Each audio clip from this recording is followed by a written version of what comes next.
system is really not focused on health at all. I'd like to suggest that one of the most important concerns in the current debate is being lost in the discussion about everything else. And that is that our current approach really focuses on illness, not on our personal or our collective health.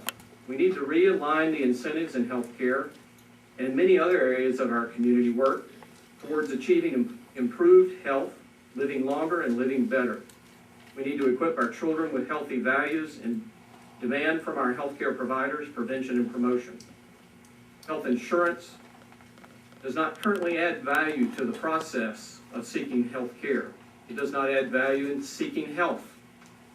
Health insurance is a profit-driven risk of possible loss estimating approach to financing care that restricts as many choices as it provides and frustrates the employer, the physician, the hospital, and the customer. Health insurance should be incentivized to keep us healthy. There are no incentives in the current approach to pay insurers that encourages prevention. We have an illness system. Health providers should be calling us for appointments to check on our diabetes or our cardiac condition or our medication compliance. There are no incentives for in the current approach to encourage prevention. We have an illness system. Health providers should be talking to us about the change in eating and exercise and other risky behaviors that we conduct. There simply are no incentives for them to do so.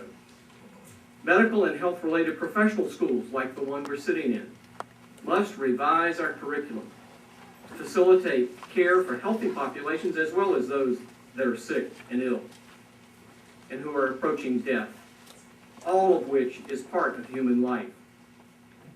There are no incentives for any of those discussions.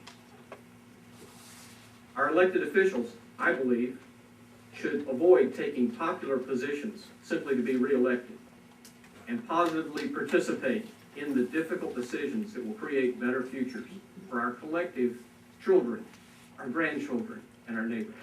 Thank you very much. Hi, Michael. Thank you, Rabbi. Can everybody hear me okay? Okay, take the mic.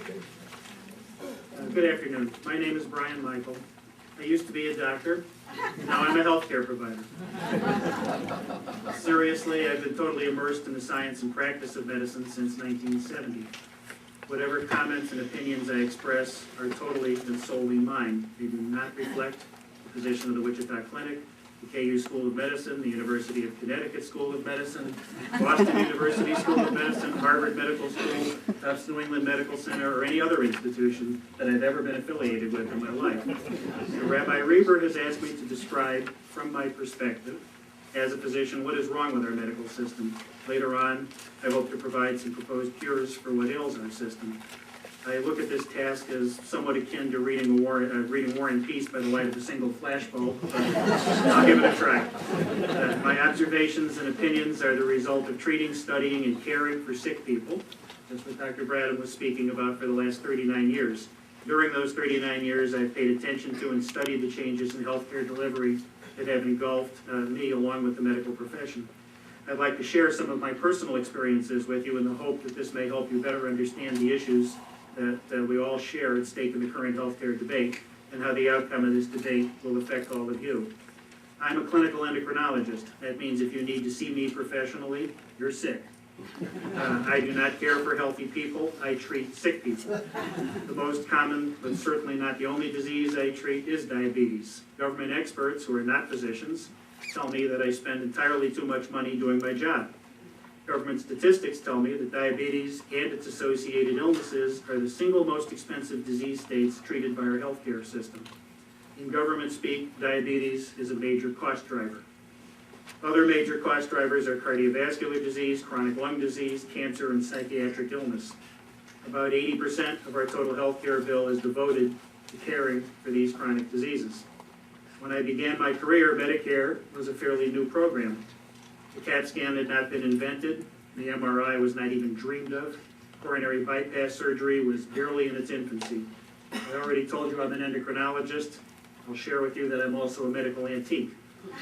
Most of my patients were insured when I started practice. Those who had insurance had indemnity policies. What does this mean? The patients sought my service after referral from another physician who could not adequately deal with their medical condition. The patients knew they were directly responsible for the cost of whatever professional services were rendered. And after first paying my fees, they were assisted in submitting their insurance claims to their respective insurance carriers. The patients were reimbursed directly by their insurance to the extent of their coverage after meeting whatever their individual deductible expenses were. If a patient required hospitalization, the same process applied. The same rules applied to everyone, whether their coverage was commercial insurance or Medicare. Life was simple.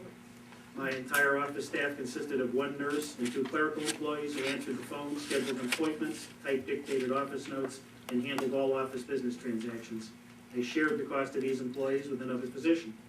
If a patient was uninsured and indigent, I saw him or her for a reduced fee or for no charge as circumstances dictated. So what changed? Medicare, which initially promised free unlimited coverage to all seniors for treatment of disease, discovered its initial budget and cost projections were vastly wrong by billions of dollars. Over time, researchers developed technological advances in new treatments. These treatments proved to be very costly. Other researchers developed new pharmaceutical products and medical devices.